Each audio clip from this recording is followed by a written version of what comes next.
नमस्कार। खेत खजाना में आपका स्वागत है। आज 26 अगस्त है और दिन है शनिवार। आज सुबह सुबह एक बड़ी खबर निकल के आ रही है चावल बाजार से, बासमती के बाजार से। और इस बड़ी खबर से सबसे ज़्यादा नुकसान होने वाला है वो है किसान को और व्यापारियों को। आप जानते हैं कि उत्तर भारत के 7 राज्यों में बासमती धान की जो पैदावार है वो सबसे अधिक होती है और यहीं से सबसे ज़्यादा निर्यात होता है बासमती चावल। तो क्या खबर है विस्तार से जानेंगे, लेकिन उससे पहले अगर आप इस चैनल पर पहली बार आ रहे हैं तो आप इस चैनल को सब्सक्राइब कर लीजिए और सब्सक्राइब करने के साथ साथ बेल आइकॉन को जरूर प्रेस कीजिए ताकि वीडियो अपलोड होते ही सबसे पहले आप तक पहुंचे। और इस वीडियो को आप शेयर और लाइक भी कर सकते हैं। लेकिन ये खबर जो आपके लिए मैं लेकर के आया हूँ, ये खबर भारत सरकार की तरफ से आई है और भारत सरकार ने बासमती चावल के निर्यात को लेकर के एक बड़ा फैसला किया है। इससे पहले कि विस्तार से इसकी जानकारी दूं, मैं आपको जानकारी ये भी देना चाहता हूं कि जो हमारे व्हाट्सएप ग्रुप से जुड़े हुए हैं लोग, जो साथी जुड़े हुए हैं, जिनका डेली बुलेटिन्स के साथ जुड़े हुए हैं, उनको ये खबर सबसे पहले मिल चुकी है और आप तक ये थोड़ी देर से पहुंच रही है। आप भी हमारे डेली बुलेटिन की सदस्यता लेकर मार्केट की हर चीज़ से अपडेट आप रह सकते हैं, खासतौर पे तेल तिलहन के बाजार से। तो बासमती चावल के निर्यात को लेकर के सरकार ने कल शाम को यानी शुक्रवार देर शाम को एक फैसला लिया है।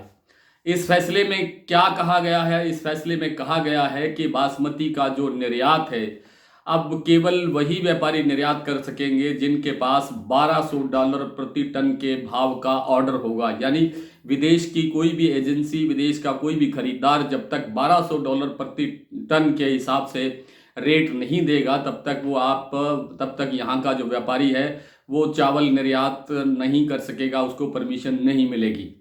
और इससे क्या फर्क पड़ेगा, जैसे मैं आपको थोड़ा सा आज की मार्केट के बारे में बता दूं। जैसे 1509 इस समय चल रहा है या आने वाला है और उसका जो स्टीम चावल है वो अब 10,500 रुपये से लेकर के 10,000 से लेकर के 10,500 रुपये $500 प्रति टन के हिसाब से उसका आज के डेट का रेट इसके आसपास बैठता है। तो अगर 1509 का किसी ने बाहर भेजना हो चावल या निर्यात करना हो तो उसके पास $1200 टन का बिल कहाँ से आएगा, ऑर्डर कहाँ से आएगा। और इसी तरह से जो दूसरे चावल हैं अभी भी उनका भी भाव जो है $1200 टन के आसपास नहीं है, कुछ कम है, कईयों का काफ़ी कम है। लेकिन हमारे पास से जो बासमती चावल निर्यात होता है उसमें बड़ी मात्रा 1121, 1401, 17, 18, 16, 28 और 1509 की रहती है। डीबी वगैरह भी जाता है, बहुत सारी चीज़ें हैं अलग अलग से। और जो हम बासमती का निर्यात करते हैं उसकी जो मात्रा हमारी हर साल की होती है वो 40 लाख टन से के आसपास होती है। लेकिन इस पिछले 2 सालों के अंदर हमने ये जो निर्यात है इसको बढ़ाया है और इसकी मात्रा इस साल की जो बीता जो सीजन है इसमें अगर कहें तो लगभग 47 लाख टन बासमती चावल हमने निर्यात किया है। आपको याद होगा कि सरकार ने 20 जुलाई को गैर बासमती चावल में, जिसको मोटा सफ़ेद चावल भी कहते हैं, उसके निर्यात पर पूरी तरह प्रतिबंध लगा दिया था।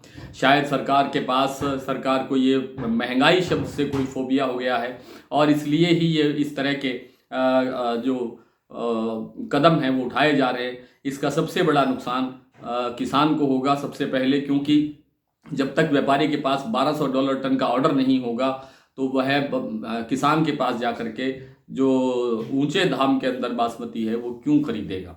इसलिए सबसे ज़्यादा नुकसान बासमती में किसान को होगा और किसान के बाद जो बासमती का मिलर्स हैं या जो व्यापारी हैं या जो निर्यातक हैं उनको भी बड़ा नुकसान होने की संभावना है। शाम के वीडियो में आपको तेल तिलहन की रिपोर्ट देंगे। तब तक के लिए नमस्कार।